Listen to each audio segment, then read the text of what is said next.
My name is Sarah Bennett, and at 30 years old, I stood on the edge of a dream I'd chased for a decade. In the heart of Seattle, Washington, where the Puget Sound sparkles under gray skies and coffee shops hum with ambition, I'd built a life from the ground up.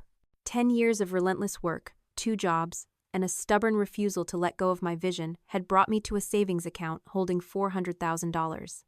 That number wasn't just money. It was the weight of every early morning, every skipped vacation, every moment I chose discipline over comfort. It was the key to a 3-bedroom house in Capitol Hill, a place I could call my own, a sanctuary I'd share with my partner Michael. But beneath the thrill of that milestone, a shadow lingered, a family whose control over my life had shaped me in ways I was only beginning to unravel. This is the story of how I fought for my dream, outsmarted betrayal, and found a strength I didn't know I had. Let me take you back to where it all began. Growing up in Seattle wasn't the postcard version of ferry rides and Pike Place Market. My childhood home, a stately craftsman in Queen Anne, was a place of rules, not warmth. My parents, Laura and James Bennett, ran our lives like a corporation. Laura, a clinical psychologist, approached parenting with the precision of a chess master, analyzing every move I made. James, a financial advisor with a reputation for ruthless strategies, treated money like a battlefield, and I was never allowed to step onto it. "Money's not for kids to worry about," he'd say, his voice sharp as he scribbled my every expense into a worn ledger. From the clothes I wore to the friends I kept, nothing was mine to choose. Privacy? That was a luxury I didn't know existed. "We're just protecting you," Laura would insist, her smile tight as she rifled through my journals or questioned my after-school plans. Their control wasn't just strict, it was suffocating, a slow erosion of any sense of self. The stark contrast between me and my younger brother Ethan made it worse. 4 years younger, Ethan was the golden child, untouched by the scrutiny I endured. His room was a fortress of gaming consoles and sports gear, all funded without question. When he crashed his first car at 16, Laura just shrugged. Boys will be boys. And James bought him a sleek new SUV. Meanwhile, I got a 2-hour lecture for missing a curfew by 10 minutes. Ethan's hobbies, travel, baseball, drone racing, were bankrolled generously, while my request for art supplies was met with a cost-benefit analysis. I don't think they meant to hurt me, but their favoritism carved a wound that pushed me toward independence long before I should have needed to. At 15, I got my first job at a used bookstore in Fremont, shelving novels and ringing up customers for minimum wage. The cash tips felt like freedom, small bills I hid in a locked box under my bed. I'd lie awake at night, calculating how much I needed to escape, to build a life where no one could dictate my choices. By 17, I'd saved enough to cover my first semester at Tacoma Community College, a secret I kept until I moved out at 19. "You're throwing your life away," James warned, his voice cold as I packed my thrift store furniture into a borrowed van. "You'll crawl back in 6 months." Laura's silence was louder than his words, her disappointment a weight I carried for years. But I didn't crawl back. I thrived. College was a grind, but it was mine. I worked full-time at a tech startup, debugging code by day and studying by night. Partial scholarships and relentless budgeting got me through a transfer to the University of Washington, where I majored in information technology. By 22, I landed a junior developer role at a cybersecurity firm in downtown Seattle. 3 years later, I was a senior developer, earning a salary that felt like a miracle. My savings plan was surgical. 35% of every paycheck went into a high-yield account.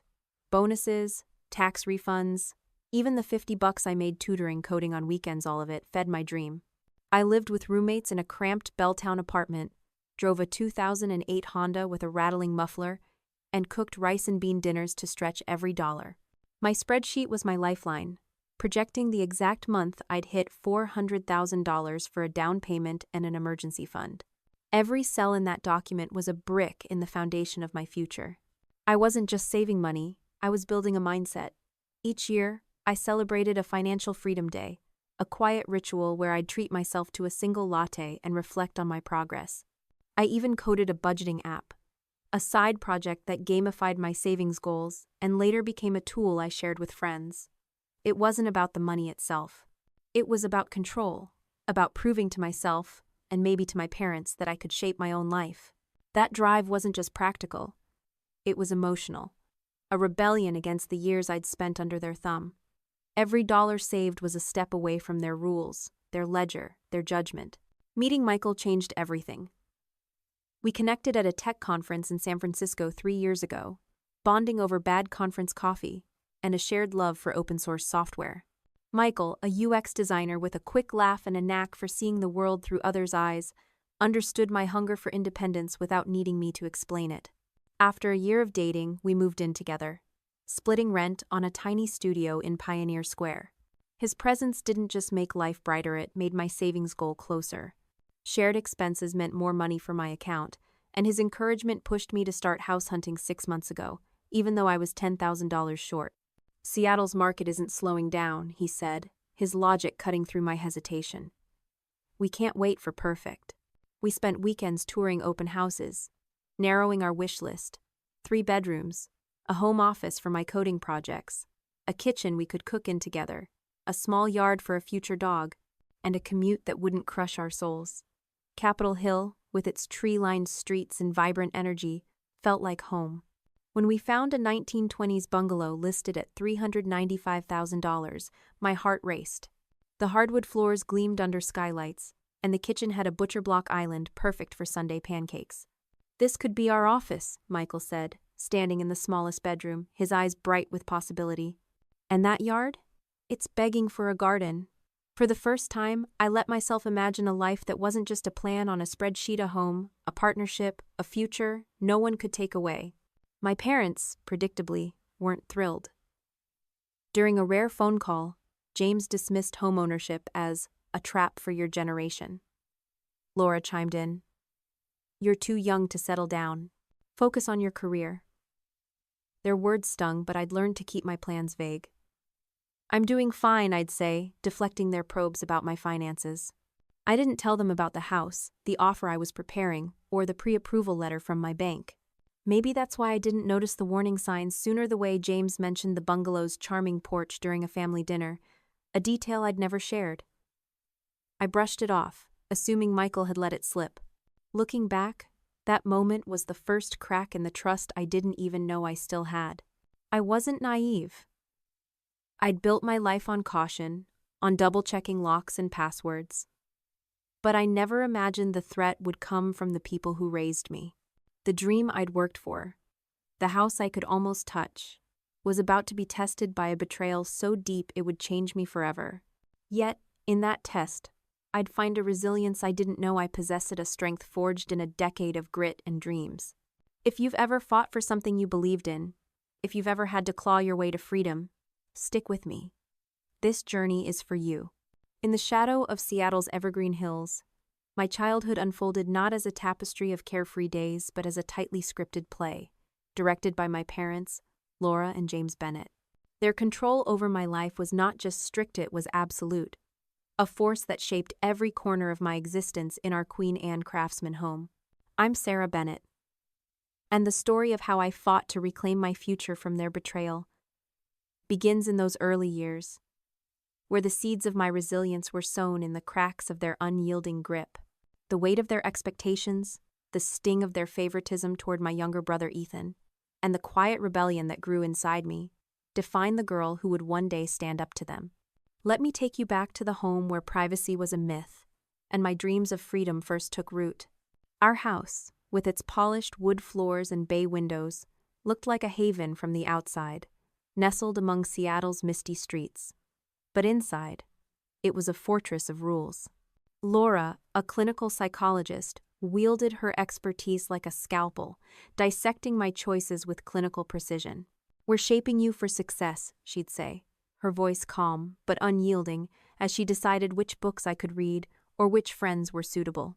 James, a financial advisor whose clients feared his sharp instincts, treated our family's money and my life as his personal domain. "Children don't need to think about finances," he'd snap, his pen scratching in the ledger where he tracked every dime I spent, from school supplies to birthday gifts. My room wasn't mine. Laura would inspect it weekly, rearranging my desk or discarding notes she deemed clutter. My thoughts weren't safe either. I learned early that any diary entry could be read, Any secret shared with a friend reported back. Their vigilance wasn't protection, it was possession. The contrast with Ethan, my brother 4 years younger, was a wound that never stopped aching. Ethan's world was one of freedom and indulgence. His bedroom overflowed with the latest gaming systems, his walls plastered with posters of bands I wasn't allowed to listen to. When he joined a travel baseball team, James paid for custom uniforms and cross-state tournaments without blinking. When he crashed his bike into a neighbor's fence at 14, Laura laughed it off, saying, "He's just spirited." Meanwhile, I was grounded for a week for forgetting to do the dishes once. Ethan's mistakes were charming, mine were failures. His dreams were funded, mine were questioned. "Why do you need art classes?" James would ask, frowning at my request for a $20 sketch pad. "Focus on something practical." Their favoritism wasn't subtle, was a neon sign, flashing the message that I was less worthy, less loved. I don't believe they meant to break me.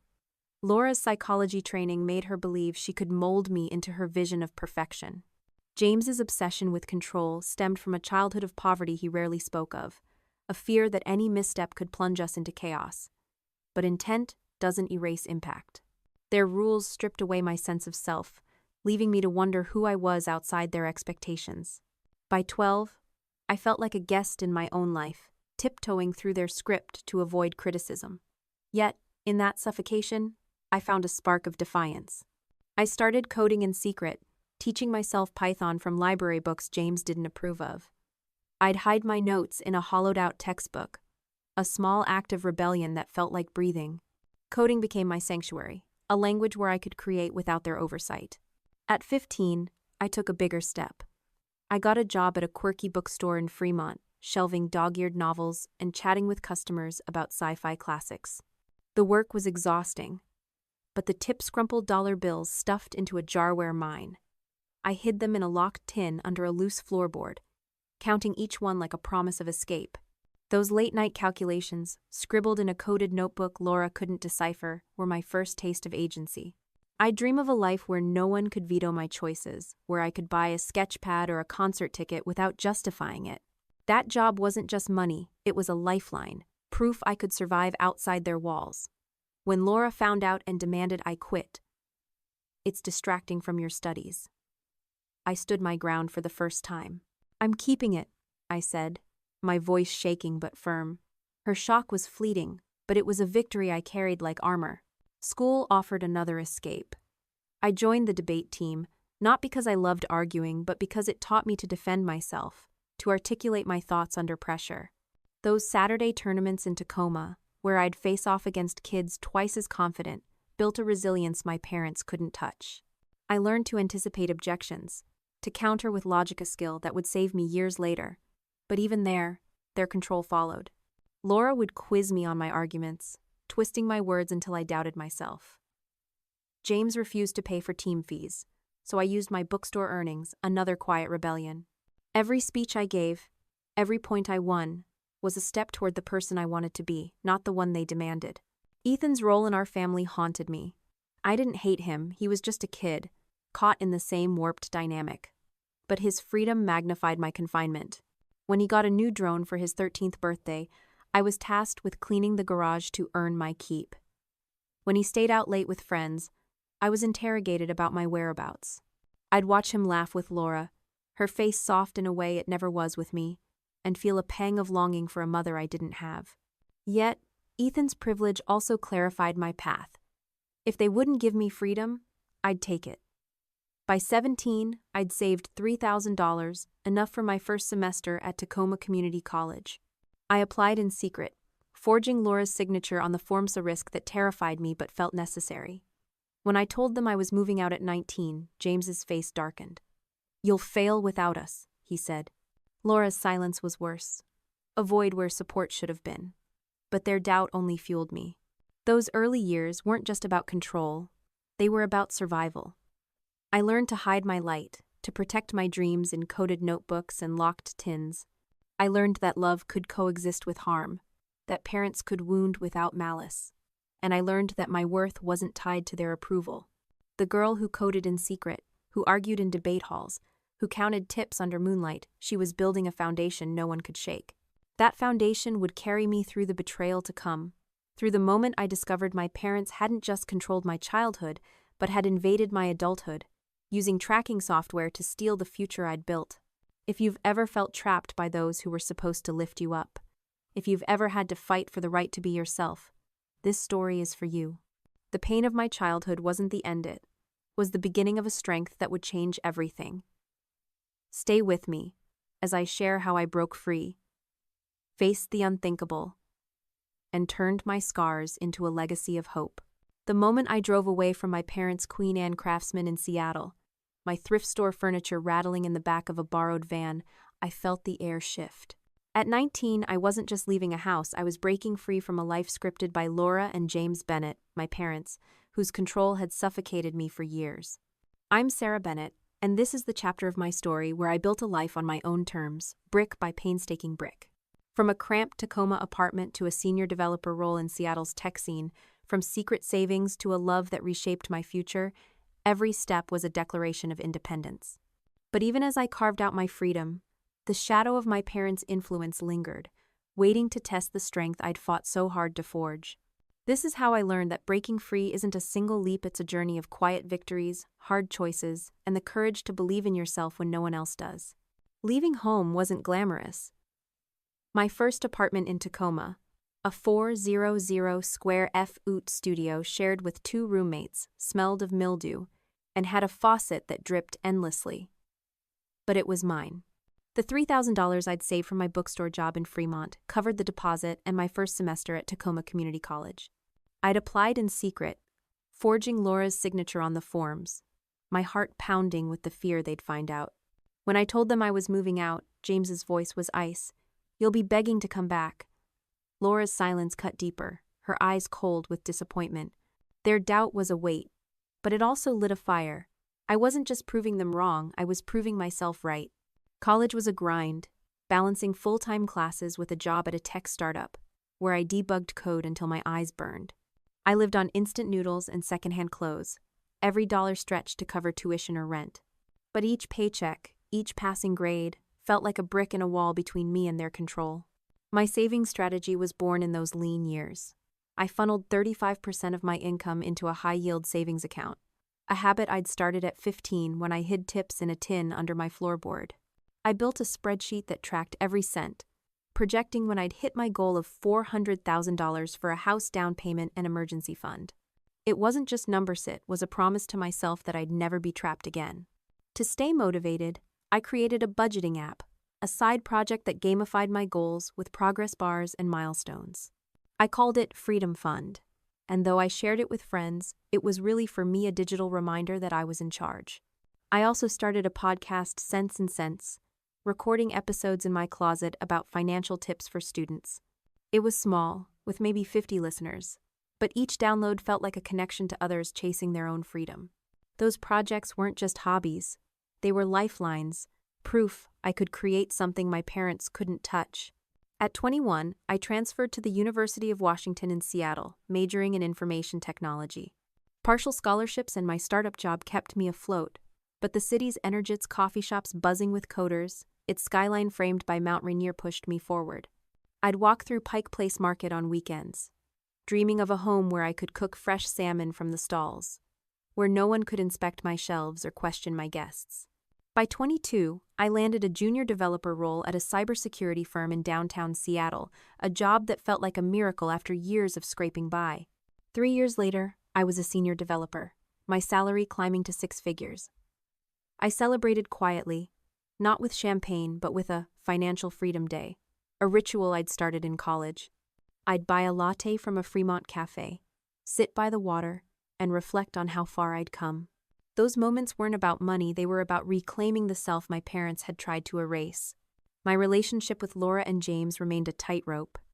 I visited for holidays, called weekly, but kept them at arm's length. "I'm doing fine," I'd say when they pressed about my job or savings, their questions sharp with curiosity. I didn't tell them about my app, my podcast, or my dream of a Capitol Hill bungalow. Their disapproval still stung James's lectures about wasted potential, Laura's sighs when I skipped family dinners, but I'd learned to let it slide. I wasn't their project anymore. I was building something new, something mine.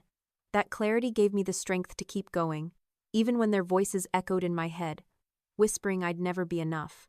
Meeting Michael was like finding a missing piece. We met 3 years ago at a tech conference in San Francisco, laughing over terrible coffee and debating open-source software. Michael, a UX designer with a warm smile and a knack for listening, saw me in a way my parents never had. He didn't need me to explain why I checked my budget app obsessively or why I flinched when someone asked about my family. He just got it. After a year of dating, we moved into a tiny studio in Pioneer Square, splitting rent and dreaming aloud about our future. Michael's presence didn't just lighten my heart, it lightened my expenses, letting me save more each month. He'd tease me about my spreadsheet, calling it Sarah's crystal ball, but he'd also sit with me, plotting how we'd furnish our future home. 3 bedrooms, he'd say, sketching layouts on napkins. 1 for us, 1 for your coding cave, and 1 for Guester, maybe a dog. 6 months ago, Michael pushed me to start house hunting, even though I was $10,000 short of my goal. Seattle's market is brutal, he said, his pragmatism grounding my caution. Interest rates are decent now. Let's look. We spent weekends touring open houses, refining our vision, a home office for my late-night coding, a kitchen for Michael's experiments with sourdough, a yard for barbecues, and a commute that wouldn't drain us. Capitol Hill's charm its eclectic bars, its rainbow crosswalks called to us. When we found a 1920s bungalow listed at $395,000, I knew it was the one. The skylights poured sun onto oak floors, and the backyard begged for a garden. "This is it," I whispered to Michael, my voice trembling with possibility. For the first time, I saw a life that wasn't just a plain home, where I could be fully myself, free from anyone's ledger. I didn't tell my parents about the house. Their skepticism about homeownership, "It's a trap at your age." James had scoffed, made me guarded. I kept my pre-approval letter and our offer plans secret, sharing only vague updates. But a strange moment at a family dinner in Portland, where James mentioned the bungalow's cozy porch I'd never described, should have been my first clue. I brushed it off, thinking Michael had let it slip. Now I see it was a sign of something dark-era betrayal brewing in the shadows of my hard-won freedom. The life I'd built, step by careful step, was about to face a test I never imagined. My parents' invasion, not just of my past, but of the future I'd earned. If you've ever left behind a cage to build your own wings, if you've ever tasted freedom only to feel it threatened, this story is yours. The steps I took coding in secret, saving in silence, loving without fear, were the foundation for what came next. Stay with me as I face the unthinkable and turn my fight into a legacy of hope. The Seattle rain was relentless that spring, drumming against the windows of my Pioneer Square studio, but inside I was alight with hope. At 30, I'd built a life I could call my own, $400,000 saved. A senior developer job, a love with Michael that felt like home, and a Capitol Hill bungalow within reach. I'm Sarah Bennett, and I'd spent a decade breaking free from the suffocating control of my parents, Laura and James Bennett, whose rules had once defined me. Yet, as I stood on the cusp of my dream, a subtle unease began to creep in, like a glitch in a perfect line of code. Strange notifications from my bank, a nagging sense of being watched, and a chilling realization that my hard-won freedom was under threat. These were the first cracks in a trust I didn't know I still held. This is the moment I began to see the truth, not just about my parents, but about the strength I'd need to protect the life I'd built. It started with a ping on my phone, an alert from my banking app I didn't expect. New device login detected. It read, timestamped 3:17 p.m. that Tuesday. I was at my cybersecurity firm's office in downtown Seattle, hunched over a project, nowhere near my banking app. My stomach tightened, a reflex honed from years of guarding my independence. I logged in immediately, fingers flying over my laptop, expecting to see a glitch or maybe a forgotten login from my phone. Everything looked normal me. $400,000 balance was intact, no transactions out of place. Still, the alert gnawed at me. I'd built my life on caution, double-checking passwords, encrypting my budgeting app, even coding a freedom fund to track my savings. A random login wasn't random. Not for me. I called my bank's customer service line from a quiet corner of the office. the hum of Seattle's traffic filtering through the window. "Can you confirm the login details?" I asked, my voice steady, despite the pulse in my throat.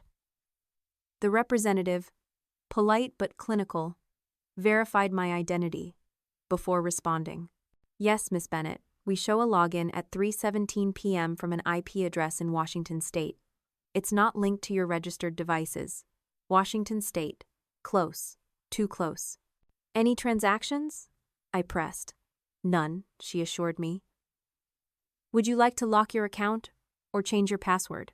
I opted for a password reset, assuming I'd logged in from a work device and forgotten. But as I hung up, the unease lingered, a whisper that something wasn't right. That night, in the glow of our studio's single lamp, I told Michael about the alert. He leaned against the counter, his UX designer's mind already troubleshooting. "Could be a phishing attempt," he suggested, stirring a pot of pasta. "Or maybe the bank's system flagged something weird. You're in cybersecurity, run a scan." His calm grounded me, but his words sparked a memory. At 15, I'd hidden tips in a tin under my floorboard, coding notes in secret to evade Laura's inspections. I'd learned to trust my instincts when something felt off. So, I pulled out my laptop, the one I used for personal projects, and ran a deep system scan using tools from my job. The results were no malware, no suspicious processes. I should have felt relieved, but the whisper grew louder. 2 days later, it happened again. Another alert. Successful login from an unrecognized device. This time, it came via email, time-stamped 11:42 a.m. while I was in a meeting. My heart raced as I excused myself, ducking into a conference room to call the bank. "I'm seeing another unauthorized login," I said, my voice sharper now. The security specialist, Marcus, was calm but thorough. "Miss Bennett, we're showing multiple access attempts over the past week, some from mobile devices not tied to your profile. No transfers, but there have been inquiries about wire transfer limits." "Inquiries?" My mind spun. "Freeze my account," I said without hesitation, "and add verbal confirmation for any transfer over $1,000. Marcus agreed, promising to monitor closely. "Run a scan on your devices," he advised. "This could be targeted." Targeted. The word echoed as I drove home through Seattle's drizzle. The Space Needle. A faint silhouette against the clouds. I'd spent years protecting my finances, my privacy, my freedom. My podcast, Sense and Sense, preached digital security to students. My budgeting app was encrypted to military standards. Who would target me? At home, I ran another scan, this time on my phone, my work laptop, and my personal laptop, the one I'd had for 3 years. My hub for savings, house hunting, and emails with Michael. The phone and work laptop were clean, but the personal laptop revealed something chilling. A background process I didn't recognize, buried deep in the system. It wasn't a virus, it was sophisticated tracking software, the kind I'd studied in cybersecurity training. It could log keystrokes, capture screenshots, even activate my webcam. My blood ran cold. I called a colleague, Priya, a cybersecurity expert who'd guest starred on my podcast. "This is high-end stuff," she said after I sent her the scan logs. "Not consumer-grade parental controls, think corporate espionage or private investigators." Her words hit like a punch. I paced our studio, Michael watching with growing concern. "How did this get on my laptop?" I asked, more to myself than him. Then it clicked. 4 months ago, during a rare visit to my parents' new home in Portland, my laptop had been sluggish. James, ever the fixer, offered to optimize it. "I do this for clients all the time," he'd said, taking it to his study for hours. I'd thanked him when he returned it, faster and smoother. Now, I realized he'd used that moment to install spyware, to watch my every move. The betrayal wasn't just technical, it was personal. James and Laura had always controlled me, from inspecting my childhood diaries to dictating my friends. But this? They'd invaded my adulthood, my finances, my dreams. They'd seen my banking logins, my house hunting emails, my late-night chats with Michael about our future. The Capitol Hill bungalow, the one we'd fallen for, wasn't just a goal, it was exposed. That dinner in Portland, when James mentioned the bungalow's cozy porch I'd never shared, flashed back. It wasn't a slip. It was a clue. They were watching, waiting, planning something I couldn't yet see. I didn't sleep that night. Michael sat with me, his hand on mine as I scoured my laptop for more evidence. I found logs of uploaded screenshots, timestamps of keystroke captures, all sent to a remote server I couldn't trace. "This is insane," Michael whispered, his voice tight. "Your parents? Why?" I didn't have an answer, only a sinking certainty that my savings, the $400,000 I'd bled for, were at risk. I logged into my bank account using Michael's tablet, bypassing the frozen account with a phone verification. The balance was still there, but the alerts, the spyware, the inquiries about wire transfers, they were pieces of a puzzle I wasn't ready to solve. Not yet. Those first cracks in trust weren't just about a bank alert or a hidden program. They were about realizing the people who raised me, who were supposed to protect me, saw my independence as a threat. The girl who'd coded in secret, who'd saved tips in a tin, who'd built a life from nothing, she was being hunted. But those cracks also revealed my strength. I wasn't helpless. I'd trained for this, not just in cybersecurity, but in survival. The fight was coming, and I was ready. If you've ever felt a shadow over your hard-won victories, if you've ever sensed a threat to the life you've built, this story is for you. Those cracks were just the beginning. Stay with me as I uncover the betrayal and turn my fear into a fight for freedom. The Seattle skyline shimmered through the drizzle, a beacon of the life I'd built from nothing. At 30, I, Sarah Bennett, stood on the verge of my dream, a Capitol Hill bungalow, $400,000 saved through a decade of sacrifice, and a future with Michael, my anchor. But in a single moment, that dream shattered. The discovery that my parents, Laura and James Bennett, had installed tracking software on my laptop to monitor my every move was chilling enough. Then came the blow that tore my world apart. They'd stolen my entire savings, transferring $400,000 to fund my brother Ethan's future. The betrayal wasn't just financial, it was a violation of trust, so profound it shook the foundation of who I was. This is the story of that devastating truth, the pain that threatened to break me, and the spark of defiance that kept me fighting. In the darkest moment, I found the strength to face the unthinkable, proving that even when those closest to you wound you, you can rise. The realization hit on a Thursday evening, the Seattle rain a soft patter against our Pioneer Square Studios windows. I'd been on edge for days, haunted by strange bank alerts and the discovery of spyware on my laptop, a program I'd traced to James's repair during a visit to their Portland home. I'd frozen my account, added security protocols, and thought I'd outsmarted the threat. But that night, needing reassurance, I logged into my bank account using Michael's tablet, bypassing the freeze with a phone verification. The screen loaded, and my heart stopped. Where there should have been $400,000, the sum of every late night, every skipped coffee, every tutoring gig, there was nothing. Zero. A wire transfer, completed the previous day, had sent the entire balance to an account I didn't recognize. My breath caught, a sound between a gasp and a sob, as the room spun. Michael rushed to my side, his face pale as he saw the screen. "Sarah, what's wrong?"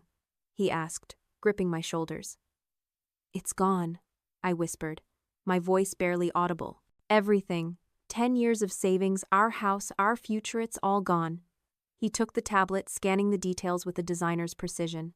"This has to be fraud," he said, his voice firm. "We'll call the bank now. They can reverse it if we act fast." But as I clicked through the transaction history, a name in the receiving account details stopped me cold. James Bennett. My father. The truth crashed over me like a wave. "It's not fraud," I said, my voice hollow. "It's my parents." The words felt like a confession, as if I'd failed to see the enemy within my own family. I tried calling them immediately, my hands shaking as I dialed Laura's number, then James's. No answer. Texts went unread, emails marked urgent, ignored. 6 voicemails later, I was pacing our studio, Michael watching with a mix of worry and anger. "How could they do this?" he asked, his voice tight. I didn't know. Laura, with her psychologist's manipulation, and James, with his financial ruthlessness, had always controlled Memi clothes, my friends, my childhood dreams. But this? Stealing a decade's worth of my life to give to Ethan, their golden child? It was a betrayal beyond belief. A wound that cut deeper than any lecture or punishment ever had. The next morning, after a sleepless night, I drove to their Portland home, 40 minutes away. Michael offered to come, but I shook my head. I need to face them alone, I said, my voice steadier than I felt. The familiar tree, lined street, with its manicured lawns and American flags, felt like a lie, masking the chaos within. I parked behind James's sleek sedan, my old Honda rattling in contrast, and sat for a moment, gathering courage. Then I walked up the brick path and rang the doorbell, my childhood key buried somewhere in a Seattle drawer.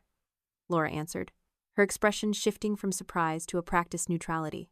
"Sarah," she said, stepping back, "this is unexpected. We usually do Sundays." I ignored her pleasantries. "Is Dad home?" I asked. "In his study," she replied, her eyes narrowing. "Is something wrong?" I walked past her, my steps deliberate, toward James's office. He looked up from his computer, removing his glasses with a bland smile. "Sarah, what brings you here on a weekday?" he asked, as if I'd stopped by for coffee. I closed the door, a calm settling over Minot peace, but clarity, like the moment before a storm breaks.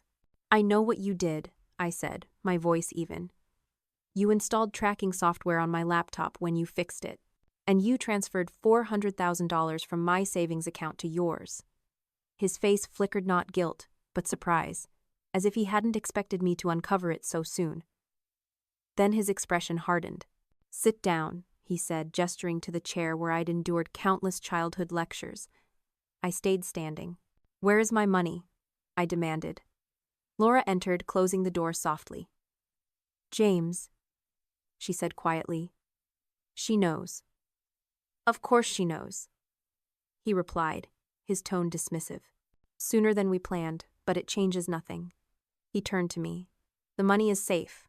We made a family decision about its best use." I stared, incredulous. "A family decision? You stole my savings, money I earned over 10 years, without even asking me. That's not a decision, it's theft." Laura's voice cut in, sharp. "Don't be dramatic, Sarah. We're your parents. We know what's best, even when you can't see it." Her words echoed a lifetime of control, but this time, they fueled my anger. "I'm 30, I said, my voice rising. "I have a career, a relationship, a plan to buy a house. You had no right." James stood, his presence still imposing. "We had every right," he said. "You were about to waste your savings on an overpriced house in a shaky market. We protected you by reallocating resources where they'll do the most good. Ethan's been accepted to a top engineering program, and his startup needs capital. His future will secure this family for generations." The words landed like a slap. Ethan, their favored son, whose every whim they'd funded while I scraped by. They'd taken my life's work to give him what I'd never had, their unwavering support. Laura nodded, her face serene. "Ethan's potential is limitless," she said. "Your house can wait. You're young." I laughed, a bitter sound that surprised even me. "My house can wait?" "You didn't just take my money. You took my trust, my privacy, my future." James waved a hand. "You'll thank us one day," he said, his voice smug. "Your naivety made this necessary." The room felt smaller, their certainty suffocating, but beneath my rage a resolve was forming.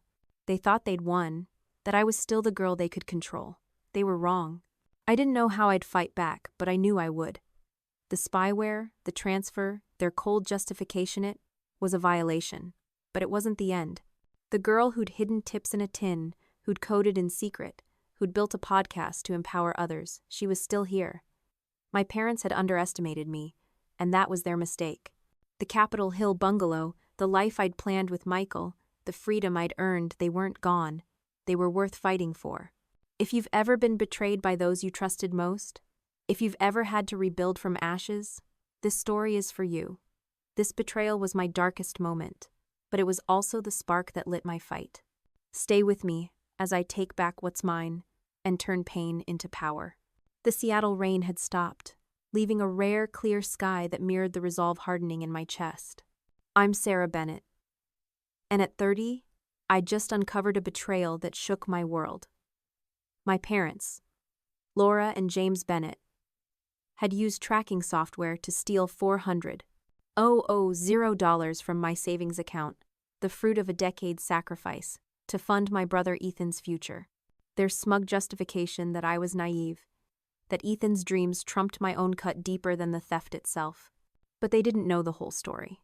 Days before their theft, I'd outsmarted them, transferring $360,000 to a secret account after spotting suspicious bank alerts. Only $40,000 remained in the account they plundered. Standing in their Portland home, facing their cold certainty, I revealed my trump card, turning their victory to ash. This is the moment I took back control, not just of my money but of my future, proving that the girl they underestimated was stronger than they ever imagined. The confrontation unfolded in James's study, the air thick with tension. Laura stood by the door, her psychologist's composure a mask, while James leaned back in his chair, his financial advisor's arrogance unshaken. "You'll thank us one day," he'd said, dismissing my accusation of theft as if I were still a child under his rule. My savings, they claimed, were reallocated. For Ethan's engineering program and startup, a family decision I had no say in. My anger burned, but beneath it, a calm clarity took hold. They thought they'd won, that their spyware installed when James fixed my laptop months ago had given them total control. They were wrong. I'd seen the cracks in their plan, and I'd acted before they could strike. It started a week earlier, after the first strange bank alert, a new device login from an IP in Washington state. My cybersecurity training kicked in, and I froze my account, but the second alert, coupled with the discovery of spyware, raised alarms I couldn't ignore. I'd called Priya, a colleague from my Seattle firm, who confirmed the software's sophistication. "This isn't amateur," she'd said. "Someone's been watching you for months." The realization that it was my parents, confirmed by James's slip about the Capitol Hill bungalow's cozy porch, pushed me to act. I didn't tell Michael at first, not wanting to worry him. But I drove to a bank branch in Bellevue, 20 minutes from Seattle, and met with a manager named Carla. "I need to transfer most of my savings to a new account," I told Carla, my voice steady despite my racing heart. "No digital trail, no notifications." She raised an eyebrow, but nodded, sensing my urgency. "I've had weird login attempts," I explained, keeping it vague. "I want to protect my money." In a private office, we set up a new account at a different bank, one my parents didn't know about. I moved $360,000, leaving $40,000 in the original account as a precaution and, though I didn't admit it then, as a trap. I'd coded a digital tripwire in my budgeting app, a custom script that logged any access to my account. If someone tried to move money, I'd know. The transfer was done in person, paper-based, invisible to the spyware tracking my online moves. I'd planned to surprise Michael with the news that we could afford renovations for the bungalow, but now it was my lifeline. Back in James's study, I let their words' naivety, family, Ethan's future hang in the air. Then I smiled, a sharp edge to it.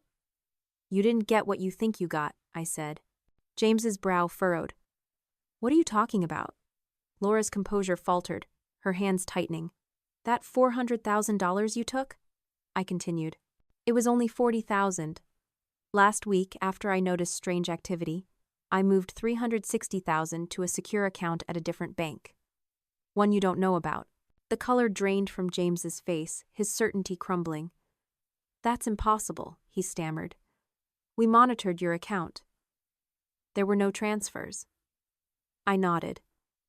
"Exactly. I went to the bank in person. No digital trail. You watched my laptop, but you didn't watch me." Laura sank into a chair, her mask slipping. "You're lying," she said, but her voice lacked conviction. "Call the bank if you want," I replied, my tone even.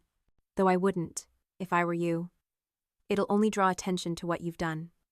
The room was silent, their smugness replaced by shock.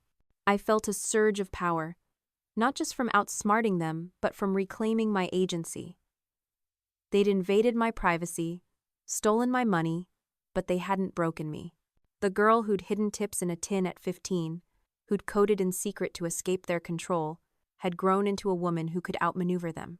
Then the door opened, and Ethan walked in, his face confused. "What's going on?" he asked, glancing between us. Laura tried to deflect. "Nothing that concerns you," she said quickly. But I turned to him, my voice steady. "They stole $40,000 from my savings account to give to you," I said. "Money I saved for a house. They think your future matters more than mine." Ethan's eyes widened, his shock genuine. "What? That's not true, is it?" he asked, looking at our parents. James's expression hardened. "Sarah's being selfish, as usual," he said. "We made a decision for the family's benefit." Ethan shook his head, stepping closer to me. "By stealing from her? I never asked for this. I don't want her money." His words hit me harder than I expected. Ethan, the brother I'd envied for his freedom, wasn't their pawn. He saw the wrongness of their actions, and in that moment, I felt a flicker of connection we'd never had. "I'm with Sarah," he said firmly. "Whatever you took, give it back." Laura's face twisted, her voice sharp. "Ethan, you don't understand. We're protecting you both." But Ethan didn't waver. And neither did I. "You have 24 hours to return my $40,000, I said, my gaze locked on James. "After that, I'm going to the police with evidence of the spyware and the theft." I turned to leave, Ethan following, leaving our parents stunned in the study. As we stepped into the Portland sunlight, I felt a weight lift, not fully, but enough to breathe. Ethan walked me to my car, his voice low. "I'm sorry," he said. "I didn't know they'd go this far.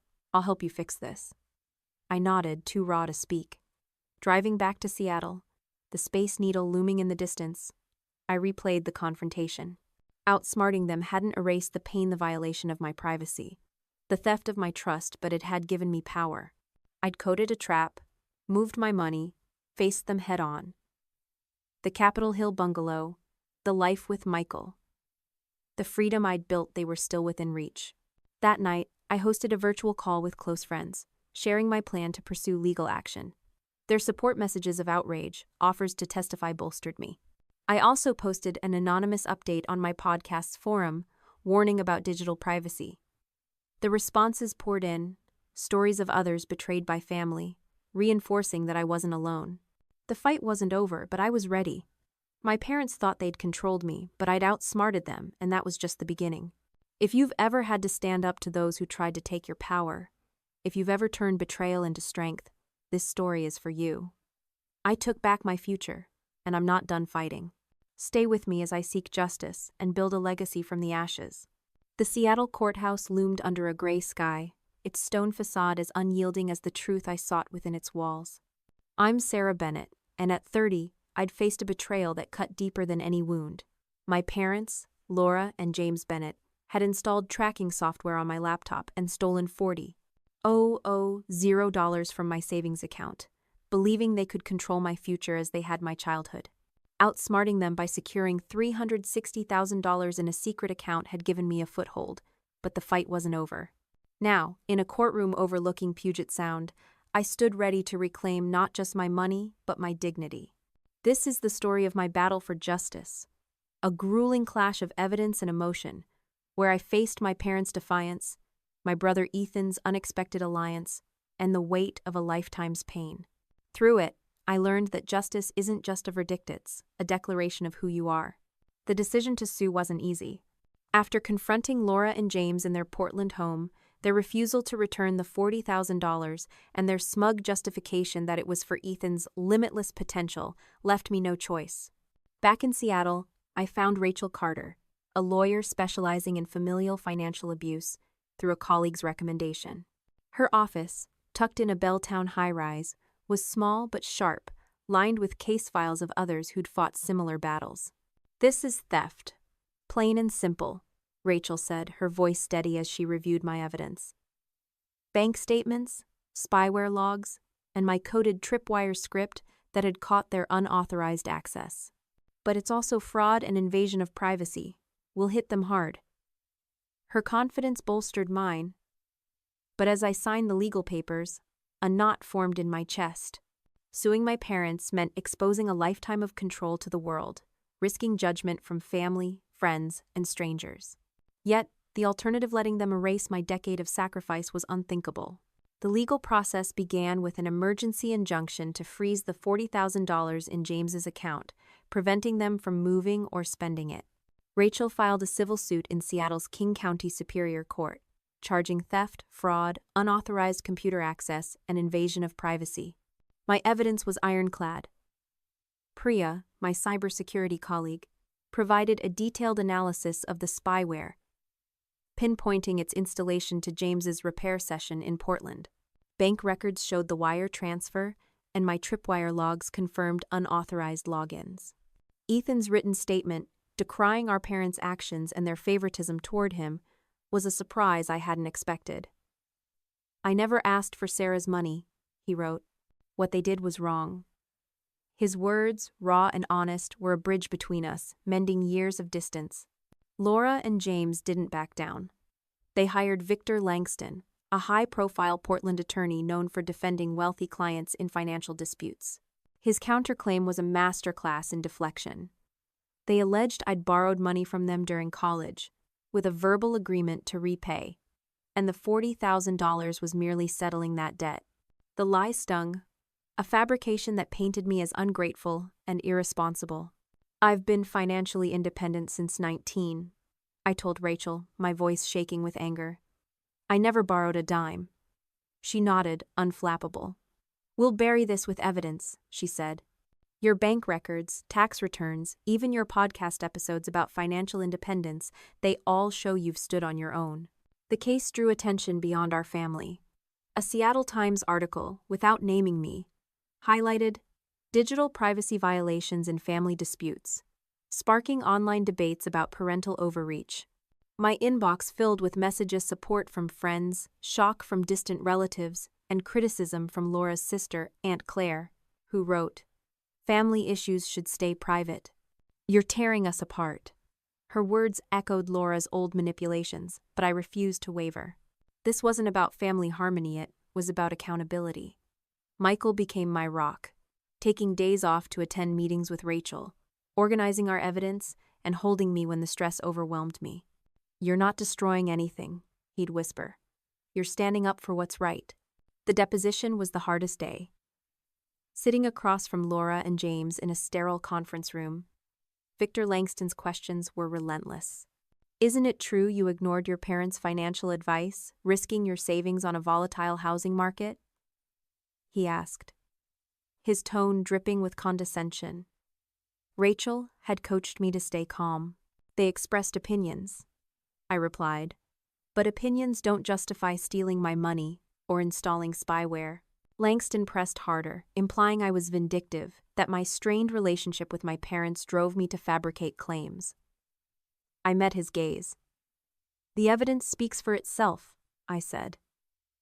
"Spyware logs, bank transfers, my brother's testimony, those aren't fabrications." Laura's face remained impassive, but James shifted uncomfortably, his usual confidence faltering. The courtroom itself was smaller than I'd imagined, its wooden benches worn, fluorescent lights casting a harsh glow. As the trial began, I sat beside Rachel, my back straight, despite the tension knotting my shoulders. Laura and James sat across the aisle with Langston, avoiding my eyes. Judge Elena Martinez, a no-nonsense woman with sharp eyes, presided. Rachel's opening statement was clear and unflinching. "This case is about violation of privacy through illegal surveillance, of autonomy through theft, and of trust between parent and child. Sarah Bennett earned her savings through a decade of discipline, only to have it stolen by those meant to protect her."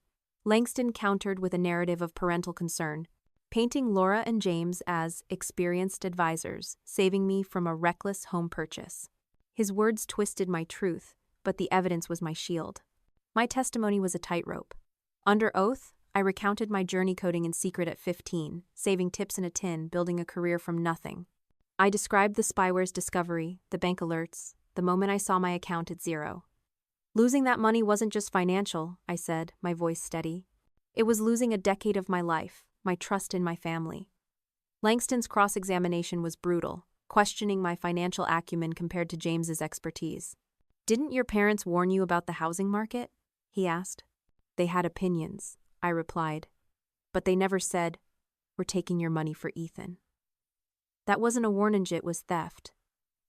Rachel's objection cut off his next jab, and I stepped down, Michael's encouraging nod from the gallery grounding me.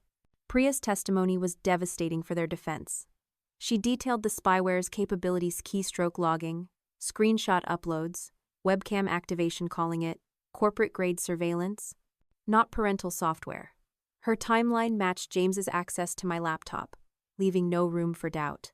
Carla, the Bellevue bank manager, confirmed my in-person transfer of $360,000, noting my concern about unauthorized monitoring. Her testimony crushed Langston's claim that I'd fabricated the transfer. But Ethan's testimony was the turning point. "My parents always favored me," he said, his voice raw. "Sarah got rules, I got freedom. When I learned they took her money for my education, I was horrified. I refused it, and they threatened to cut me off." The courtroom stirred, Judge Martinez's expression darkening. As the trial stretched into days, the emotional toll grew. The Capitol Hill bungalow we'd loved was sold to another buyer, a loss that stung despite my secured funds. Laura and James spread whispers among family friends, hinting I was unstable, vengeful. Settling tempted me, ending the stress, the scrutiny, but James's words, "Your naivety made this necessary," echoed. I couldn't let them rewrite my story. Rachel gathered more evidence. Digital forensics tying the spyware to James's IP, my podcast episodes proving my financial independence. We were ready for the verdict, but the fight had already changed me. I wasn't just seeking money, I was claiming my right to be free. If you've ever fought for justice against those who hurt you, if you've ever stood tall in the face of lies, this story is for you. The courtroom was my battleground, and I was ready to win. Stay with me as the truth unfolds, and I turn betrayal into triumph. The Seattle courthouse, with its cold stone walls and view of Puget Sound, held the weight of my fight for justice. I'm Sarah Bennett, and at 30, I'd battled a betrayal that tore at my core. My parents, Laura and James Bennett, had used tracking software to steal $40,000 from my savings, believing they could dictate my future as they had my childhood. Outsmarting them by securing $360,000 in a secret account had been my first victory. But the courtroom was where I sought closure. The trial, with its grueling testimonies and emotional toll, culminated in a verdict that wasn't just about money. It was about reclaiming my autonomy and rewriting my story. This is the moment the gavel fell, revealing not only the consequences for my parents but the deeper truths about their desperation, my resilience, and the path I'd forged from the ashes of their betrayal. The trial's final day dawned gray, Seattle's clouds heavy with the promise of rain. Inside the King County Superior Court, I sat beside my lawyer, Rachel Carter, my heart pounding as Judge Elena Martinez took her seat.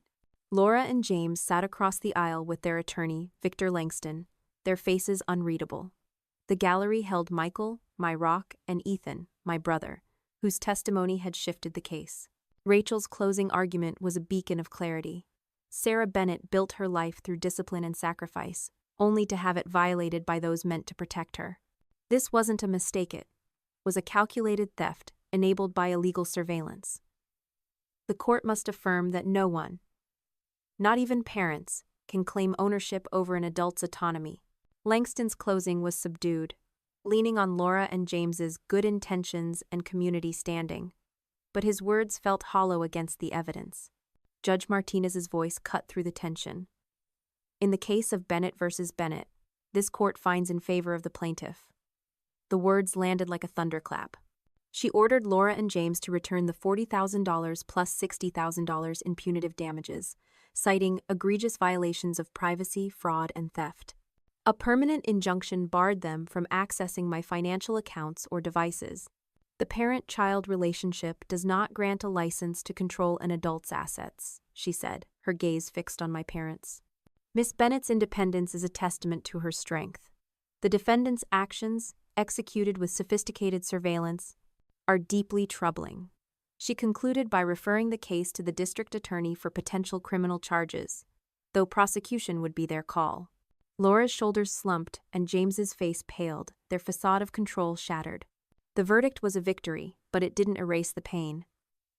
As we left the courtroom, Ethan caught up with me in the hallway, his eyes searching.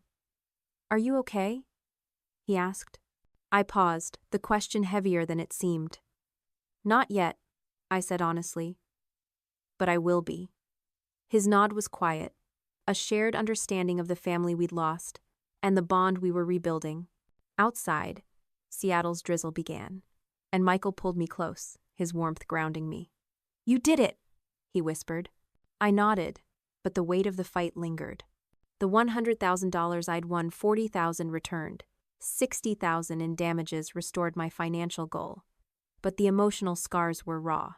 The Capitol Hill bungalow we'd loved was gone, sold during the trial, a reminder of what I'd almost lost. The aftermath revealed truths I hadn't seen. Rachel uncovered financial records showing Laura and James were drowning in debt. James's advisory firm had lost key clients. Their Portland home was underwater after a risky refinance, and Ethan's engineering program tuition stretched them thin. Their theft wasn't just about control or favoritism, it was desperation, a frantic grasp to maintain a facade of success. They'd seen my savings as a lifeline, justifying their actions with a lifetime of paternalism. This didn't excuse them, but it humanized their fall, showing how fear could twist love into harm. It made their betrayal more complex, a mix of selfishness and survival that I'd wrestle with for years. The public fallout was intense. The Seattle Times article on family privacy disputes went viral, and my anonymous podcast post about the case sparked a flood of stories from others who'd faced similar violations. My inbox overflowed support from colleagues, empathy from strangers, and vitriol from relatives like Aunt Claire, who accused me of destroying the family. I started an anonymous blog, Reclaiming Freedom, sharing lessons on digital security and boundary setting, finding solace in helping others. A local support group for financial abuse survivors became a lifeline, their stories mirroring mine. "You're not alone," a member named Tara told me, her words a balm. These connections transformed my pain into purpose, a reminder that my fight resonated beyond the courtroom. Laura and James complied with the financial judgment swiftly, likely hoping to avoid criminal charges. The district attorney declined to prosecute, citing their clean records and full restitution, a decision that left me conflicted. Part of me wanted them to face handcuffs, to feel the weight of their actions. Another part craved closure, not vengeance. The $100,000 restored my savings to over $400,000. But the emotional toll was harder to quantify. Michael and I resumed house hunting, focusing on Fremont, where quirky bungalows promised a fresh start. Yet, every open house felt haunted by the trial's stress. The whispers of family friends claiming I'd overreacted. Therapy, which I'd started with Dr. Lisa Nguyen, helped me navigate the guilt and anger. "You're not responsible for their choices," she'd say, guiding me to see the verdict as my triumph, not their failure. Ethan's role grew vital. He moved to a Seattle apartment, funding his education with loans and part-time work, rejecting our parents' offers. "I want to do this myself," he told me over coffee in Fremont, his voice firm. "Like you did." His choice mirrored my own, and our lunches became a space to heal, to laugh, to rebuild a sibling bond free from Laura and James's shadow. He shared how their favoritism had burdened him with guilt, a perspective that softened my resentment. Together, we were rewriting our family's story, not as victims, but as survivors. Laura and James tried to reconnect, sending a stiff apology letter that felt more strategic than sincere. "We acted out of concern," they wrote, still dodging full accountability. I responded politely, setting firm boundaries. No unannounced visits, no financial discussions. Our interactions were limited to brief holiday calls, a fragile civility that protected my peace. The verdict had changed everything, not just our relationship, but my understanding of justice. It wasn't about punishment, it was about affirming my right to exist on my terms. The trial had cost me the bungalow, strained family ties, and exposed my pain, but it had given me something greater, the certainty that I could face any storm and come out stronger. If you've ever fought for your truth against those who tried to silence you, if you've ever found strength in the ruins of betrayal, this story is for you. The verdict was my turning point, but the real victory was the life I'd build next. Stay with me as I create a home, a love, and a legacy from this hard-won justice. The Seattle sun broke through the clouds, casting a soft glow over Fremont's quirky streets, where I stood holding the keys to a new life. I'm Sarah Bennett, and at 30, I'd emerged from a storm that tested my soul. My parents, Laura and James Bennett, had betrayed me, using spyware to steal $40,000 from my savings. A wound that led to a courtroom victory returning my money plus $60,000 in damages. The Capitol Hill bungalow I'd dreamed of was lost. But the fight had forged a deeper strength of resolve to build a future defined by love, purpose, and freedom. With Michael by my side, a new home in Fremont, and a career shift that turned my scars into service, I found a beginning that was more than a house. It was a testament to my resilience. This is the story of how I rebuilt. Not just a place to live, but a life that honored my truth, proving that from betrayal's ashes, beauty can rise. The verdict had given me closure, but not healing. The $100,000 restored my savings to over $400,000, enough to start anew, but the emotional toll lingered like Seattle's persistent drizzle. Michael and I resumed house hunting, shifting our focus to Fremont, where colorful bungalows and eclectic coffee shops felt like a fresh canvas. The market had tightened, prices climbing, but we scoured listings with a quiet determination. One Saturday morning, Michael showed me a 4-bedroom Craftsman on his tablet, its wraparound porch and blooming garden calling to us. "It's a bit farther from downtown," he said, his eyes bright. "But look at that kitchen. Listed at $410,000, it was within reach, thanks to the damages." We toured it that afternoon, and as sunlight poured through the skylights, I felt a spark of hope. "This is home," I whispered, squeezing Michael's hand. 2 weeks later, our offer was accepted, and at closing, the realtor handed us the keys with a smile. "Congratulations, homeowners," she said. I held them tightly, a symbol of a dream reclaimed. Moving in was a ritual of renewal. We painted the walls in warm blues and greens, colors Laura would have vetoed in my childhood. The smallest bedroom became my coding sanctuary, lined with books and a desk for late-night projects. The kitchen, with its wide island, hosted our first dinner takeout pizza and wine on the bare floor, laughter echoing in the empty space. We planted herbs in the backyard, a promise of growth.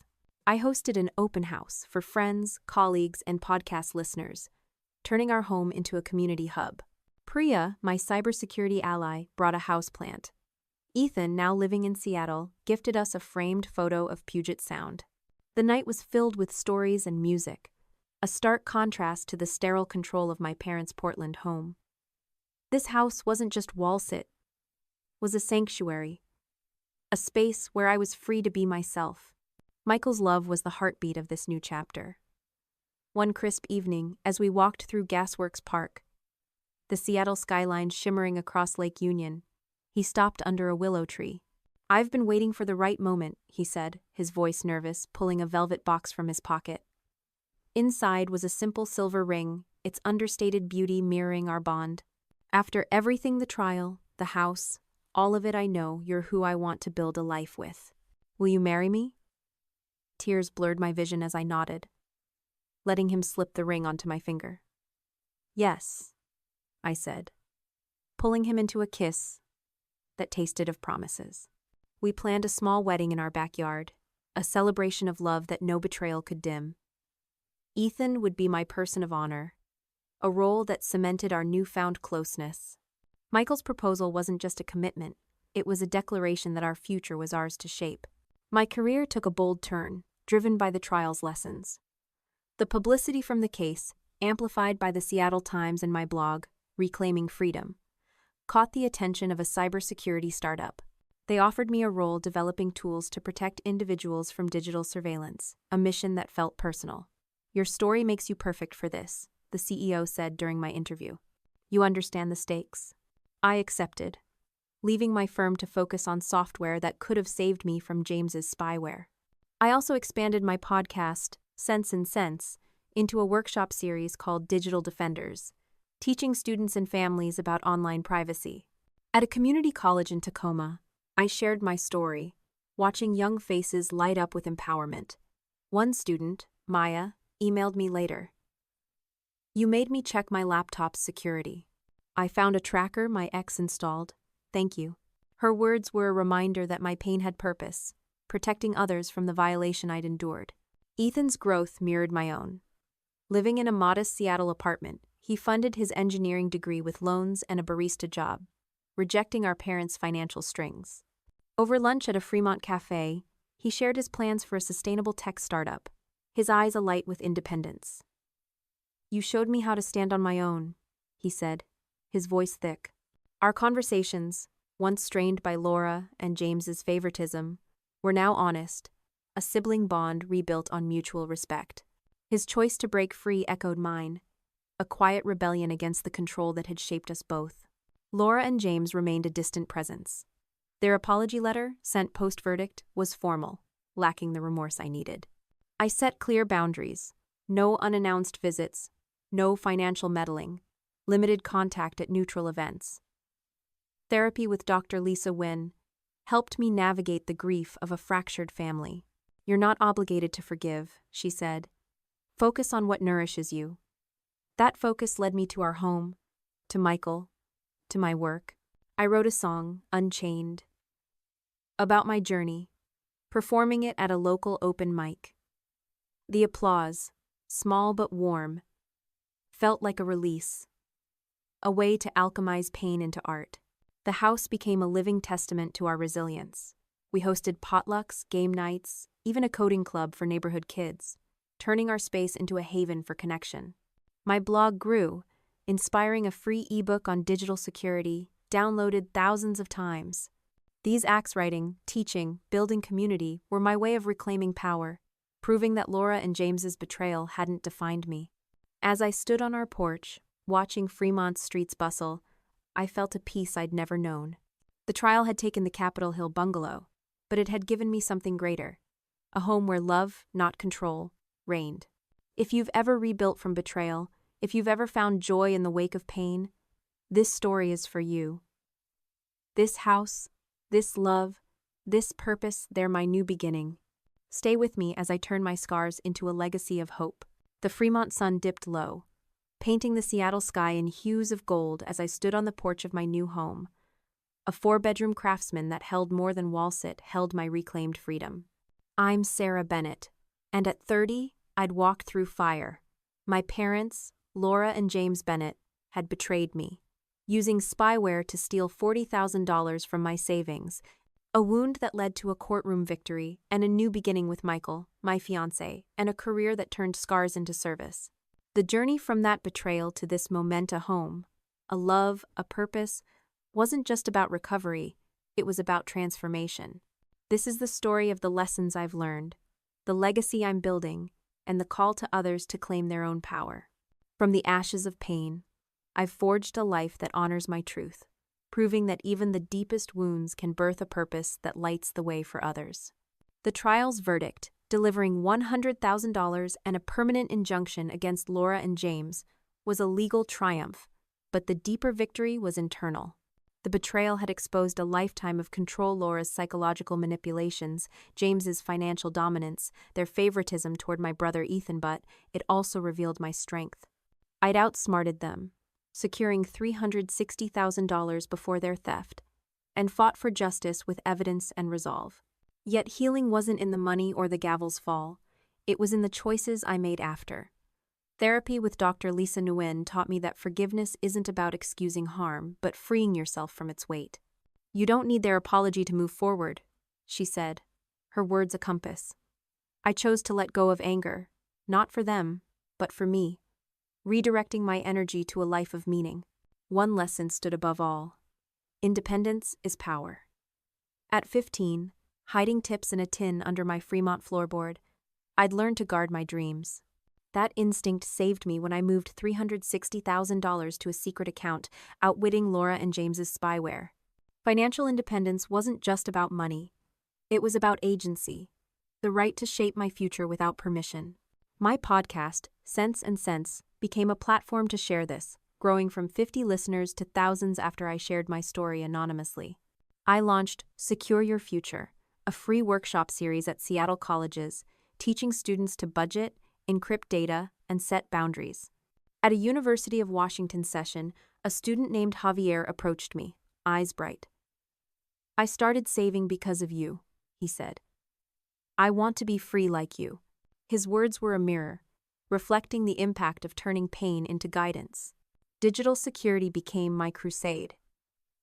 The spyware, installed during James's repair in Portland, was a violation. But it also sparked my mission. My new role at a cybersecurity startup focused on tools to detect and block surveillance, software I wished I'd had. I developed an open-source app, Guardian Shield, which scanned devices for trackers, downloading 10,000 times in its first month. My blog, Reclaiming Freedom, offered a free ebook, Lock Your Life, with practical tips on passwords and privacy. At a Tacoma community center, I met a mother, Elena, who'd found a tracker on her daughter's phone.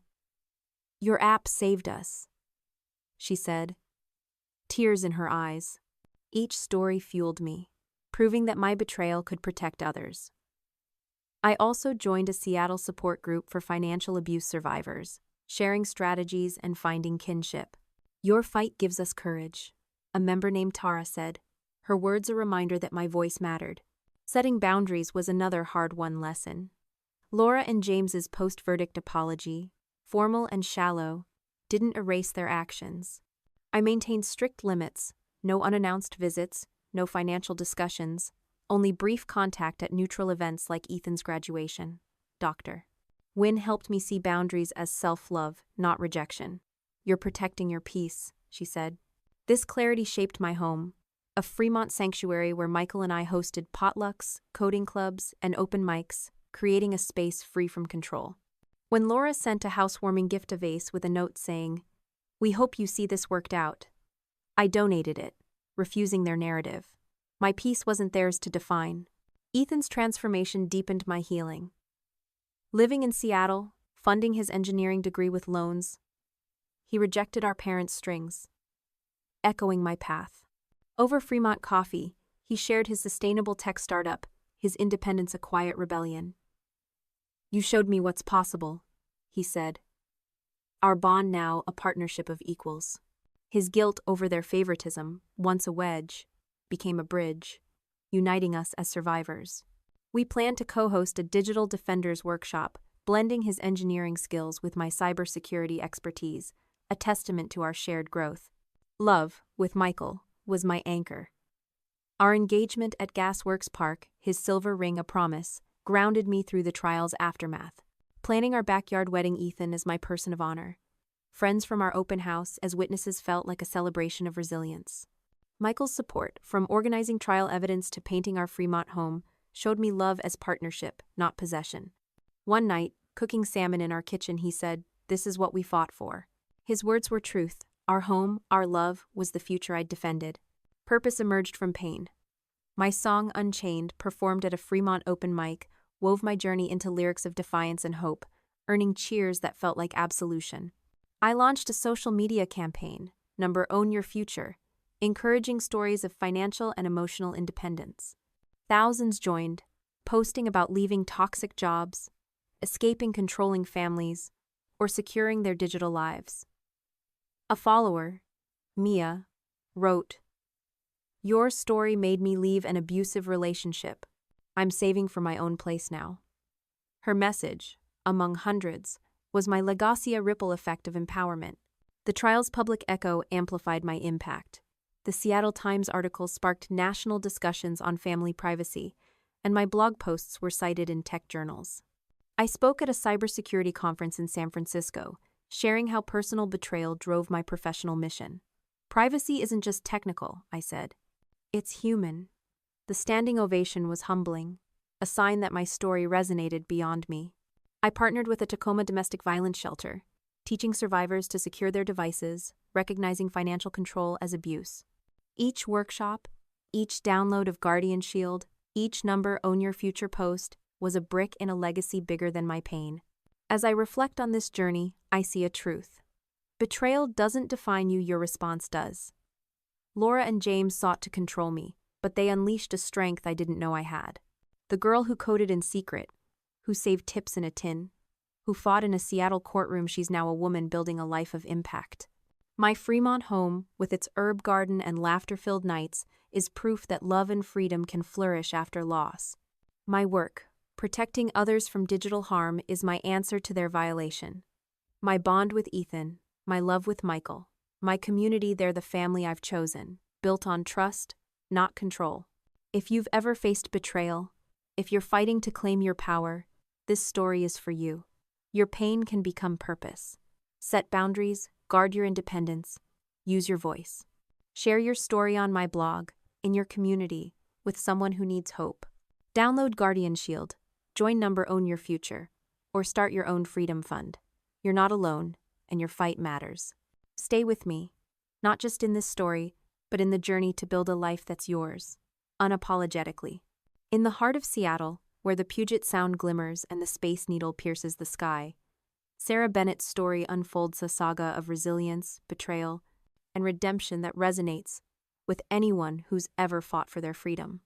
At 30, Sarah stood as a testament to grit, having saved $400,000 over a decade to buy a dream home in Capitol Hill, a symbol of her independence from a childhood shackled by control. Her parents, Laura and James Bennett, had ruled her early years with an iron grip, dictating her clothes, friends, and dreams, while lavishing favor on her younger brother Ethan. From age 15, Sarah rebelled quietly, hiding tips in a tin, coding in secret, and carving a path to financial autonomy. By her late 20s, she was a senior developer, living with her partner Michael, and hosting a podcast, Sense and Sense, to empower others. Yet, as she neared her goal, a devastating betrayal shattered her world.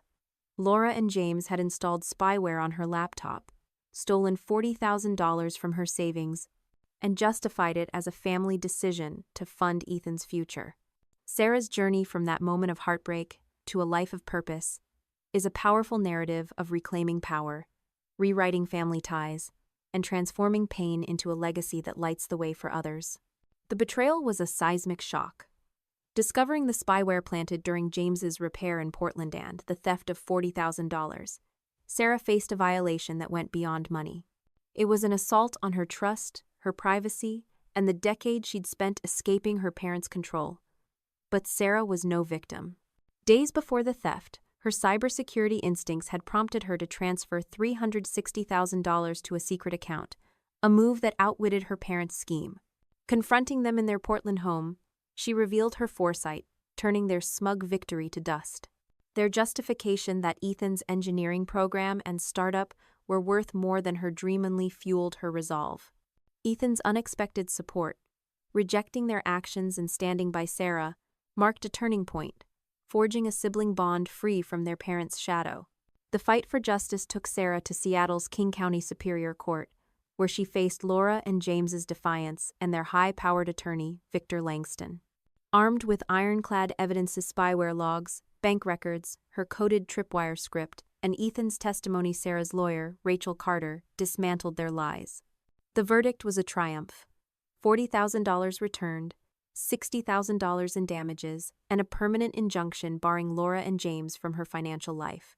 Judge Elena Martinez's words, affirming Sarah's independence, were a gavel strike against a lifetime of control. Yet, the victory revealed a deeper truth. Laura and James's theft stemmed from desperation, their financial ruin hidden behind a facade of success. This complexity didn't absolve them, but it humanized their fall, a nuance Sarah would carry as she healed. The emotional toll was heavy. The Capitol Hill bungalow was lost to another buyer, and family ties frayed as relatives like Aunt Claire criticized Sarah's public fight. But Michael's unwavering love, Ethan's growing alliance, and therapy with Dr. Lisa Nguyen anchored her. Resuming house hunting, Sarah and Michael found a 4-bedroom craftsman in Fremont, a sanctuary painted in colors of their choosing. Moving in, hosting friends, and planting a garden, Sarah built a home that was more than wall sit was freedom. Michael's proposal at Gasworks Park, a silver ring sealing their bond, was a promise of a future untainted by betrayal. Their planned backyard wedding, with Ethan as Sarah's person of honor, symbolized a family chosen, not imposed. Sarah's career became her rebellion's legacy. Leaving her firm for a cybersecurity startup, she developed Guardian Shield, an open-source app to detect trackers, downloaded 10,000 times in its first month. Her podcast evolved into Secure Your Future workshops, empowering students like Javier to save and survivors like Elena to reclaim privacy. Her blog, Reclaiming Freedom, an ebook, Lock Your Life, reached thousands, while her number Own Your Future campaign sparked a movement of independence. Speaking at a San Francisco conference, Sarah declared, "Privacy is human," earning a standing ovation. Partnering with a Tacoma shelter, she taught survivors to secure their devices, turning her pain into protection. Each workshop, each download, each story shared was a brick in a legacy that outshone her parents' betrayal. Ethan's journey paralleled hers. Living in Seattle, funding his degree with loans, he rejected Laura and James's control, planning a sustainable tech startup inspired by Sarah's example. Their lunches, filled with laughter and plans for a joint digital defenders workshop, rebuilt a sibling bond on equal terms. Laura and James remained distant, their shallow apologies met with firm boundaries. No unannounced visits, no financial meddling.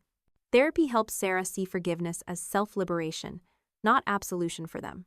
Her song Unchained, performed at a Fremont open mic, wove her story into art, a cathartic release that echoed her resilience.